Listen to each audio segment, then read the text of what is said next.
Hello student, welcome to DG class hub. आज का class उन विद्यार्थी के लिए महत्वपूर्ण होगा जो विद्यार्थी क्लास 10 का बोर्ड एग्जाम 2026 में देने वाले हैं। और आपको इस क्लास में आज मिलेगा बीबीडी गाइड 2026 का मैथ का ऑब्जेक्टिव प्रश्न, जो कि आज होगा वास्तविक संख्या का ऑब्जेक्टिव प्रश्न 76 से लेकर के 100 तक। तो आइए क्लास को स्टार्ट करते हैं। अगर आपको क्लास अच्छा लगे तो वीडियो को लाइक करें, चैनल को सब्सक्राइब करें। आज का पहला क्वेश्चन है, यदि दो संख्याओं का गुणनफल 2166 है तो उनका मौसा 19 एवं उनका मौसा 19 है, तो उनका लौसा होगा। यानी कि आप एक फॉर्मूला जानते हैं कि दो संख्याओं का गुणनफल बराबर क्या होता है। दो संख्याओं का गुणनफल बराबर होता है मौसा गुना लौसा। ये बात आपको पता होगा। यहाँ पे दो संख्याओं का गुणनफल दिया गया है 2166, तो हम दो संख्याओं के गुणनफल की जगह 2166 लिख दिए। और बोला गया मौसा 19 है, मौसा है 19 गुना हो जाएगा लौसा, और हमको यहाँ से लौसा ही ज्ञात करना है। ये हो गया लौसा। अगर हम लिखेंगे लौसा बराबर अगर लिखेंगे तो ये क्या हो जाएगा, तो ये हो जाएगा 2166/19। अगर आप 19 से भाग लगाइएगा 2166 में, तो एक बार में जाएगा 19 और यहाँ बचेगा 2, यानी कि ये 26 हो जाएगा। 19 का 19 फिर एक बार में, और यहाँ बचेगा 7 और एक 7 पर उतर जाएगा 6, यानी कि 76, और 19 चौके कितना होगा, तो ये 76 हो जाएगा। यानी कि 114 बार में कट जाएगा और हमारा लॉसो निकल करके आ गया 114, जो कि ऑप्शन नंबर यहाँ पे सी सही हो जाएगा। अगला क्वेश्चन, यदि a बराबर 2 पर पावर 3 गुना 3 पर पावर 2 पर पावर 3 गुना 3 गुना 5 और b बराबर है 2 पर पावर 4 गुना 5 गुना 7, तब लॉसो ए बी होगा। यानी कि हमको ए बी का लॉसो निकालना है, जो कि a बराबर दिया गया है 2 पर पावर 3 गुना 5, और यहाँ पे b बराबर दिया गया है 2 पर पावर 4 गुना 5 गुना 7।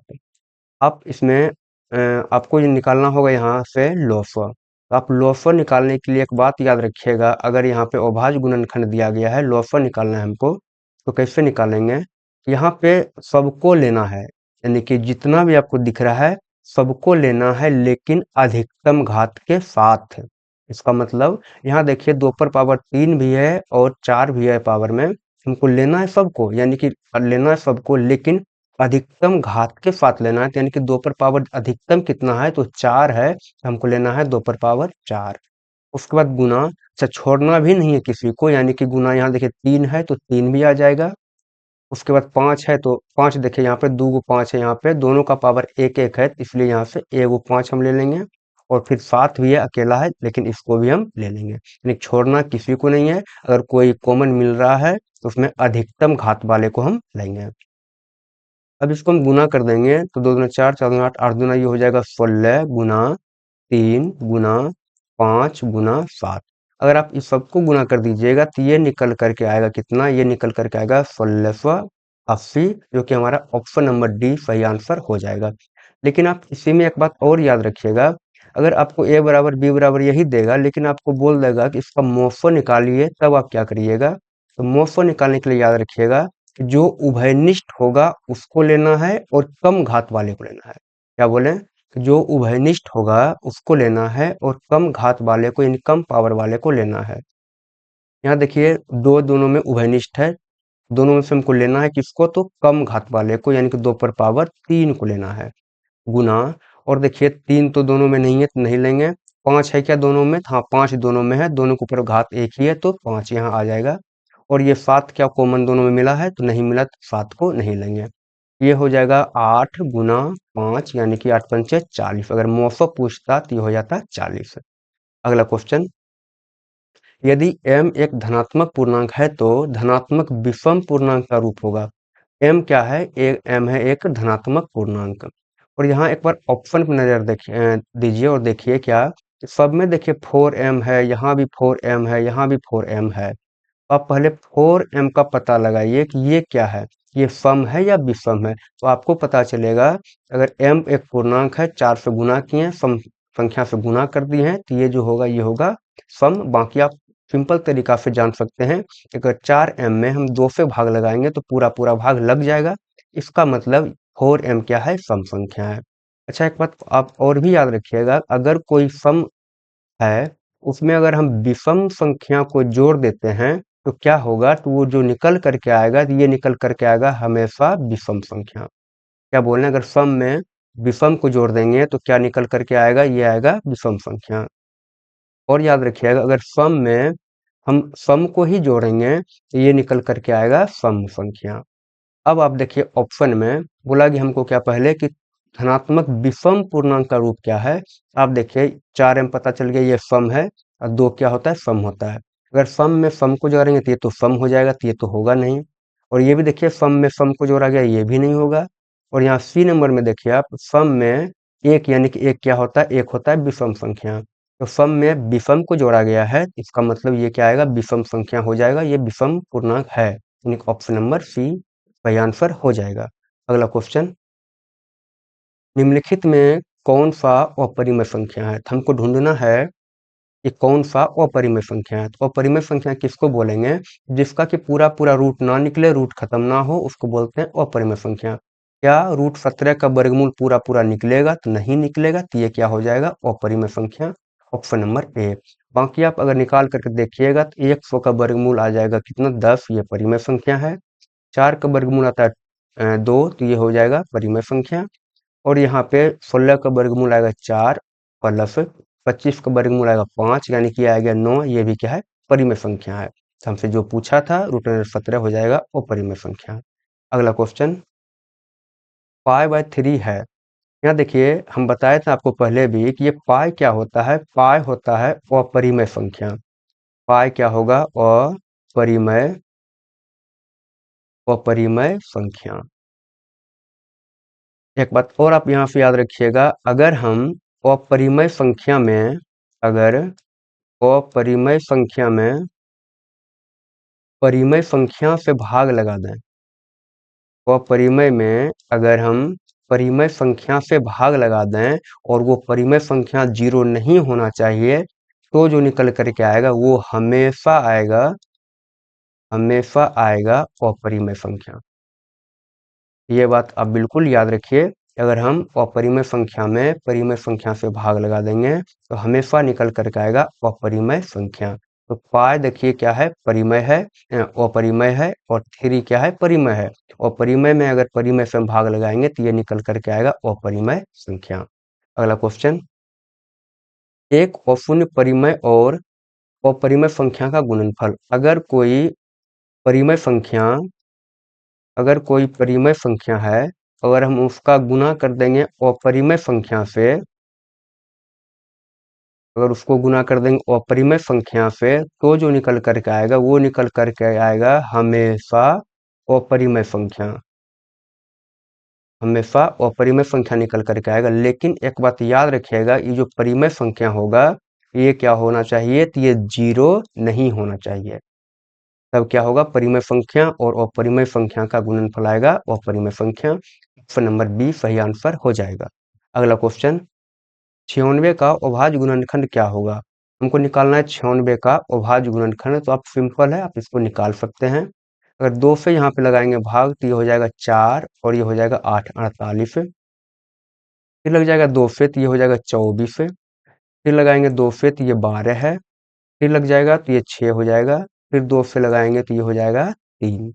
अब ये नहीं लगेगा, यानी कि अगर हम बोलेंगे क्या निकल करके आया 96 का अभाज्य गुणनखंड, तो ये आएगा 2 पर पावर कितना, 1 2 3 4 5, 2 पर पावर 5 हो जाएगा गुना 3 पर पावर 1 है। यहाँ ऑप्शन नंबर आप देखिए, आपको सी नंबर मिल रहा है, 2 पर पावर 5 गुना 3।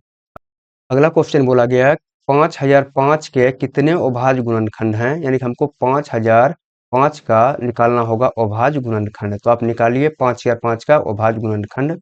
यहाँ पे 5 से भाग लगाएंगे तो ये हो जाएगा 1 0 0 और यहाँ भी 1। फिर लग जाएगा इसमें कितना से भाग, तो ये 7 से देखते हैं लगा करके, तो ये क्या होगा, 7 का 7, फिर यहाँ 3 और 0 30, यानी कि 7 चौक हो जाएगा 28। 2 बचा, 2 पर 1 21, यानी कि 7 21, यानी कि अब आया है 143। अब यहाँ पे 11 से इसमें भाग लग जाएगा, 11 का 11 और 11 तिया 33। अब लग जाएगा कितना से भाग इसमें, तो अब लग जाएगा 13 से। अब बताइए इसमें अभाज्य गुणनखंड की संख्या क्या है इसमें, तो यहाँ आपको दिख रहा है 5 गुना 7 गुना 11 गुना 13। कितना है इसका संख्या, 1 2 3 4, कितना है, तो 4 है। अभाज्य गुणनखंड कितना है इसका, तो 4 है, ऑप्शन नंबर बी। अगला क्वेश्चन, निम्नलिखित में कौन अभाज्य संख्या है। हमको अभाज्य संख्या ढूंढना है, और अभाज्य संख्या का मतलब क्या, जिसमें कि एक और स्वयं को छोड़ करके किसी से भाग ना लगे उसको बोलते हैं अभाज्य संख्या। आप देख सकते हैं ऑप्शन नंबर बी में 1 से भाग लग जाएगा, 23 से भाग लग जाएगा, बाकी किसी से भाग नहीं लगेगा, इसलिए ये क्या हो जाएगा, अभाज्य संख्या हो जाएगा। अगला क्वेश्चन, 2, 10 और 20 के लॉ और मॉ का अनुपात है। सबसे पहले हमको 2, 10 और 20 का निकालना होगा लॉ। अगर हम इसका लॉ निकालेंगे तो कैसे निकलेगा, तो यहाँ पे देखिए 2 से कटेगा, हो जाएगा 1, ये 5 और ये हो जाएगा 10।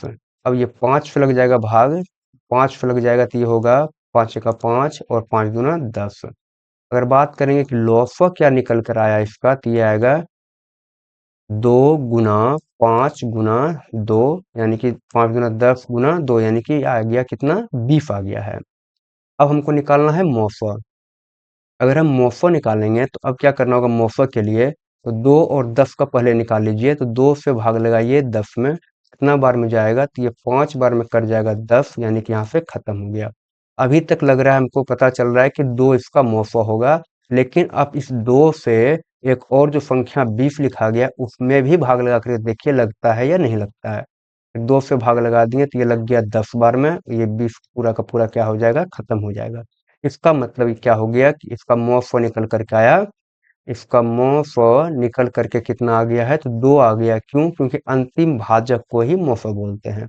अब पूछा लॉफ और मॉफ का अनुपात, तो लॉफ और मॉफ का अनुपात पूछा है, तो जो पहले पूछेगा उसको ऊपर रखेंगे, और जो बाद में पूछा गया मॉफ उसको बटे में नीचे रखेंगे।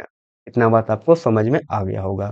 अब लॉफर देखिए क्या निकाल रहे हैं, तो निकाल रहे हैं लॉफर 20, और मोफर निकाल रहे हैं कितना, 2 निकाल रहे हैं। इसको काटेंगे तो ये कट जाएगा 10 बार में, यानी कि ये है क्या, 10 बटे कुछ नहीं तो 1 है, यानी कि निकल करके आया 10:1। ऑप्शन नंबर इसका बी सही आंसर हो जाएगा। अगला क्वेश्चन, 6, 8 और 22 का लॉफ और मॉफ का अनुपात है। हमको फिर से निकालना है 6, 8 और 22 का पहले निकालिए आप लॉफ। लॉस को निकालेंगे तो 2 से भाग लगेगा तो ये हो जाएगा 3, फिर ये 4 हो जाएगा, फिर ये होगा 11। अब देखिए क्या चीज़ से भाग लगेगा, तो अब इसमें भाग नहीं लगेगा, तो हम निकाल करके रख लेते हैं यहाँ। लॉसो क्या निकल करके आया है, ये आया निकल करके 2 गुना 3 गुना 4 गुना 11, ये लॉसो निकाले हैं। अब निकालिए आप मोफो। मोफो में पहले 6 और 8 का निकालिए मोफो, तो 6 से भाग लगाइए 8 में, ये एक बार में जाएगा, और यहाँ जाएगा 6, बचा क्या, 2 बचा है। अब 2 से भाग लगाइए किसमें, तो ये 6 में, यहाँ वाला 6 यहाँ आ जाएगा। कितना बार में लगेगा, तो 3 बार में लग जाएगा, तो 3 बार में 6, यानी कि पूरा खत्म हो गया। तो यहाँ से अभी निकल करके मौसो आया है 2, लेकिन इस 2 से अगला जो एक और संख्या है 22, इसको चेक करिए, तो 22 में भाग लगाएंगे 2 से, तो क्या होगा, 11 बार में ये पूरा का पूरा 22 खत्म हो जाएगा। का मतलब अंतिम भाजक यहाँ पे 2 है, इसलिए यहाँ पे मौफ निकल करके क्या आएगा, तो मौफ निकल करके आएगा 2। अब बोला गया लोफ और मौफ का अनुपात, जो पहले पूछा है उसको रखेंगे अंश में, और जो बाद में पूछा गया है मौफ, देखिए बाद में पूछा गया, इसको रखेंगे हर में। तो लोफ क्या निकाल रहे हैं, निकाल रहे हैं 2 गुना 3 गुना 4 गुना 11। उसके बाद मोफो क्या है, 2 है, ये वाला 2 से ये वाला 2 क्या होगा, कट जाएगा, और अब गुना करिए, 11 गुना 12 कर दीजिए, 11 गुना 4 हो गया, तो 44, 44 गुना अब 3 कर दीजिए, 44 गुना 3 करिएगा तो यह आएगा 4 12 1 2 बकिया 1, 4 12 1 13, क्या निकल करके आया, 132 निकल करके आया, और नीचे क्या है, कुछ नहीं बचा है, तो 1 बचा है, यानी कि ये हो जाएगा 132:1, ऑप्शन नंबर ए। अगला क्वेश्चन, निम्नलिखित में से कौन परिमेय संख्या है, हमको बताना है कौन परिमेय संख्या है। यहाँ देखिए रूट दिख रहा है आपको, रूट निकलेगा नहीं इसका पूरा वर्गमूल, तो ये है अपरिमेय। ये भी अपरिमेय हो जाएगा। और यहाँ देखिए √3 है और √3 से ये √3 को हम काट देंगे तो क्या बचा यहाँ पे बच गया है 2। इसका मतलब 2 क्या होता है, ये होता है परिमेय संख्या, ऑप्शन नंबर सी। अगला क्वेश्चन, सबसे छोटी भाज्य संख्या और अभाज्य संख्या का मौफा कितना होगा। ध्यान दीजिए क्या बोला, सबसे छोटी भाज्य संख्या और छोटी अभाज्य संख्या का मौफा। अगर हम संख्या लिखेंगे तो एक से स्टार्ट होगा, 1 2 3 4 5 6 7 8 ऐसे करके हम लिखते जाएंगे। अब यहाँ पे बोला गया सबसे छोटी भाज्य संख्या, तो सबसे छोटी भाज्य संख्या होता है 4। 4 क्या है, 4 है सबसे छोटी भाज्य संख्या। आप इसको भी याद रखिएगा कि सबसे छोटी भाज्य संख्या हो जाएगा 4 और सबसे छोटी अभाज्य संख्या हो जाएगा 2। सबसे छोटी अभाज्य संख्या क्या हो गया, 2। यह है सबसे छोटी अभाज्य संख्या। अब देखिए क्या बोला गया है, सबसे छोटी भाज्य संख्या है 4 और सबसे छोटी अभाज्य संख्या है 2। हमको बोला गया इसका क्या निकालने के लिए, तो मौफा निकालने के लिए बोला गया है। अगर आप 2 और 4 का मौफा निकालिएगा तो ये निकल करके आएगा 2। ऑप्शन नंबर यहाँ पे बी सही आंसर हो जाएगा। अगला क्वेश्चन, यदि 65 तथा 117 का मौफा 65 माइनस 117 के रूप में है तो m का मान। हमको पहले 65 और 117 का निकालना है मौफा। तो 65 और 117 का मौफा क्या आएगा, तो यहाँ निकाल देते हैं हम। 65 लिखेंगे यहाँ पे और 117 में लगाएंगे भाग, तो एक बार में लग जाएगा यहाँ पे 65, बचेगा कितना, यहाँ हो गया 2 और ये 5 यानी कि 52 बचा है। अब 52 बन जाएगा भाजक और ये 65 बन जाएगा भाज्य, यानी कि यहाँ आ गया 65। एक बार में फिर लगेगा तो यहाँ हो गया एक बार में 52, यानी कि ये 3 बचा और यहाँ पे 1 बचा। और 13 से अब 52 में भाग लगा देंगे तो 4 बार में ये 52 पूरा का पूरा खत्म हो जाएगा। इसका मतलब अंतिम भाजक क्या है, तो यहाँ 13 है। तो 65 और 117 का मौफा निकल करके आया 13। लेकिन एक बात और आप ध्यान दीजिए, यहाँ पे 65 और 117 का मौफा दिया गया है 65 माइनस 117। 65 और 117 का जो मौफा लिखा गया है, इसके जगह पे हम 65 m माइनस 117 लिख देंगे, बराबर क्या है 13 है तो 13 लिख देंगे। यानी कि ये जो मौफा दिया गया है और हम जो 13 निकाले हैं, ये दोनों मौफों का कर दी हम तुलना। तुलना करने के बाद हम m का मान निकालेंगे। 65 m बराबर क्या हो जाएगा, यहाँ 13 है और 117 इधर माइनस में उधर लेकर के जाएंगे, बराबर के इधर लेकर के आएंगे, ये प्लस में हो जाएगा। तो 117 प्लस 13 ये आ जाएगा कितना, 130। और 65 से 130 को काटेंगे तो ये 2 बार में कट जाएगा। तो m बराबर क्या निकल करके आया, ये आया 2। ऑप्शन नंबर बी इसका सही आंसर हो जाएगा। अगला क्वेश्चन, √3 है एक, √3 क्या है, तो √3 एक है अपरिमेय संख्या, क्योंकि इसका पूरा वर्गमूल नहीं निकलेगा। अगला क्वेश्चन, दो परिमेय संख्याओं के बीच अधिकतम कितनी परिमेय संख्या हो सकती है। तो आप इस बात को याद रखिएगा कि दो परिमेय संख्याओं के बीच अधिकतम कितनी परिमेय संख्या हो सकती है। तो आप इसके लिए याद रखिएगा कि इसके बीच में अनंत परिमेय संख्या हो सकती है। अगला क्वेश्चन, निम्नलिखित में कौन सी अभाज्य संख्या है, तो अभाज्य संख्या का मतलब क्या, एक और स्वयं को छोड़ करके अगर किसी संख्या से भाग ना लगे तो उसको बोलेंगे अभाज्य संख्या। आपको ऑप्शन नंबर ए दिख रहा है, 29 में 1 और 29 से भाग लगेगा, इसके अलावा किसी भी संख्या से भाग नहीं लगेगा, इसलिए ये क्या हो जाएगा, अभाज्य संख्या हो जाएगा।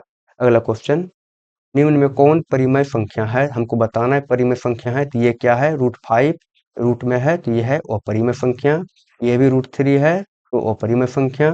यहाँ देखिए 5 का भी वर्गमूल नहीं निकलेगा तो ये भी क्या है, अपरिमेय संख्या। लेकिन √16 है, इसका वर्गमूल पूरा निकल जाएगा 4, और जो कि 4 होता है परिमेय संख्या। इसका मतलब ऑप्शन नंबर डी √16 क्या है, परिमेय संख्या होगा। अगला क्वेश्चन, 0.3 के ऊपर ये बार लगा हुआ है का परिमेय रूप में लघुत्तम रूप क्या होगा। यानी कि दिया गया 0.3 और इसके ऊपर बार लगा हुआ है, इसका लघुत्तम रूप हमको लिखना है परिमेय में।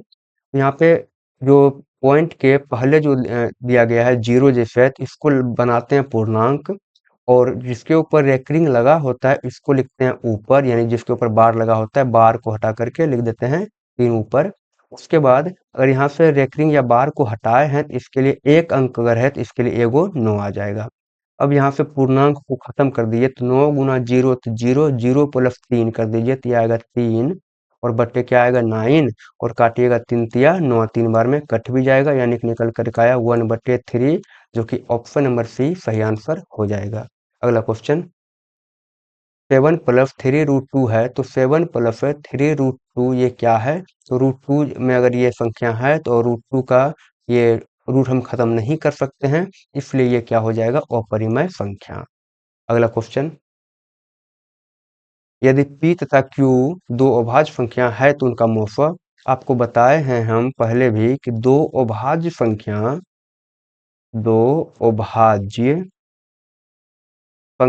का मोफा जो निकल करके आएगा वो हमेशा आएगा निकल करके एक। दो अभाज्य संख्या का मोफा एक निकल करके आएगा और यहाँ पे p और q क्या है? दो अभाज्य संख्या, तो इसका मोफा क्या हो जाएगा? इसका भी मोफा हो जाएगा एक, यानी कि ऑप्शन नंबर डी। अगला क्वेश्चन, 0 और 50 के बीच विषम संख्याओं की संख्या कितनी है? तो 0 और 50 के बीच में अगर हमको विषम संख्या निकालना होगा तो आप याद रखिएगा 0 और 50 के बीच बोला गया है, इसका मतलब अगर हम संख्या को लिखते हैं तो 0 नहीं होगा, 1 होगा, फिर 2 हो जाएगा, फिर 3 हो जाएगा, फिर 4 हो जाएगा और ये कहाँ तक हो जाएगा? तो ये हो जाएगा 50 नहीं आएगा, ये 49 तक होगा क्योंकि ये है 0 और 50 के बीच में। आप इसको पूरा लिख करके गिन सकते हैं और आप बता सकते हैं, या आप एक तरीका और कर सकते हैं कि आप यहाँ पे 0 और 10 के बीच का निकाल लीजिए विषम संख्या। 0 और 10 के बीच का निकाल लीजिए विषम संख्या। तो 0 और 10 के बीच लिखेंगे तो ये होगा 1, 2, 3, 4, 5, 6, 7, 8, 9। 0 और 10 के बीच तो यही आएगा, है ना? और इसके बीच अब गिन लीजिए कितना विषम संख्या है, तो 1 है, 1, फिर ये 2, फिर 3, 4 और ये 5। तो 0 और 10 के बीच में कितना विषम संख्या है? तो ये 5 है। उस तरह से फिर 10 और 20 के बीच में कितना हो जाएगा? तो ये भी हो जाएगा 5। फिर 20 और 30 के बीच में कितना होगा? तो ये 5 होगा। फिर 30 और 40 के बीच में कितना होगा? ये भी 5 हो जाएगा। और 40 और 50 के बीच में क्या होगा? तो ये भी 5 होगा। ये टोटल कितना हो गया? ये 15, 15, 5, 20, 5, 25 हो जाएगा 0 और 50 के बीच में विषम संख्या। और ऐसा क्यों किए? क्योंकि आपको पता है एक विषम संख्या फिर सम संख्या आएगा, फिर विषम, फिर सम, फिर विषम, फिर सम आता है, इसलिए हम ऐसा किए और ये निकल कर आ गया 25, यानी कि ऑप्शन नंबर बी। अगला क्वेश्चन, 5, 15 और 20 के लॉफा और मोफा का अनुपात क्या है? तो 5 और 15 और 20 का आप निकाल लीजिए क्या? तो आप निकालिए लॉफा। अगर हम 5, 15 और 20 का लॉफा निकाल लेंगे तो क्या आएगा? तो इसमें देखिए 5 से कट जाएगा 1, 3 और ये 4, तो 4 तिया 12, 12 पंचे 60। क्या निकल के आएगा? लॉफा 60 निकल करके आएगा। अब हमको निकालना है इसका मोफा। मोफा अगर हम निकालेंगे तो 5 से पहले भाग लगाइए 15 में, जो कि 3 बार में जाएगा तो ये आ गया 15। ये यहाँ से निकल कर आया मोफा 5, और ये 5 से एक बार चेक कर लीजिए 20 में भाग लगा करके ये भी लग जाएगा 4 बार में, तो ये हो गया, यानी कि अंतिम भाजक जो है यहाँ 5 आया, इसलिए इसका मोफा क्या आएगा? तो ये आएगा 5। अब हमको निकालना है लोफा और मोफा का अनुपात। तो जो पहले बोला गया है उसको हम लिखते हैं अंश में, जो बाद में बोला गया है उसको लिखते हैं हर में। पहले बोला लोफा तो लोफा ऊपर हो गया, मोफा नीचे हो जाएगा। अब लॉफा क्या है? लॉफा है 60, मोफा है 5। अगर इसको हम कटाएंगे तो ये कट जाएगा 12 बार में, ये बचेगा 12 बटे कुछ नहीं तो 1 है, यानी कि आएगा 12:1। ऑप्शन नंबर डी इसका सही आंसर हो जाएगा। अगला क्वेश्चन, किसी पूर्णांक m के लिए सम संख्या का रूप है, तो किसी पूर्णांक m के लिए सम संख्या का क्या रूप हो जाएगा? तो आपको दिख रहा है ऑप्शन नंबर सी, ये हो जाएगा 2m। क्यों? क्योंकि 2m जो है, आप बताइए ये सम है या विषम है? आप इसमें 2 से भाग लगा करके देखिए, ये पूरा का पूरा 2 से भाग लग जाएगा इसमें, इसलिए ये क्या हो जाएगा? ये हो जाएगा सम। हमसे पूछा ही यही है कि m के लिए सम संख्या का रूप क्या होगा? ये हो जाएगा 2m। अगला क्वेश्चन, निम्न में कौन अपरिमेय संख्या नहीं है? तो ये √10 है, पूरा पूरा वर्गमूल नहीं निकलेगा तो ये हो जाएगा अपरिमेय संख्या। 24 का भी पूरा वर्गमूल नहीं निकलेगा, रूट खत्म नहीं होगा तो ये भी अपरिमेय। 35 अपरिमेय, लेकिन अगर देखिएगा ऑप्शन नंबर बी को, तो ये रूट अंडर 121 है और 121 का वर्गमूल आता है 11 और 11 क्या है, यह एक परिमेय संख्या है। तुमसे पूछा था कि निम्न में कौन अपरिमेय संख्या नहीं है, तो ये तीनों तो है अपरिमेय संख्या, लेकिन ये अपरिमेय संख्या नहीं है, यह है परिमेय संख्या। अब आप बताइए कि आपको क्लास कैसा लगा। अगर आपको क्लास अच्छा लगा हो तो वीडियो को लाइक करें, चैनल को सब्सक्राइब करें। मिलते हैं अगली क्लास में, तब तक के लिए बाय, थैंक यू।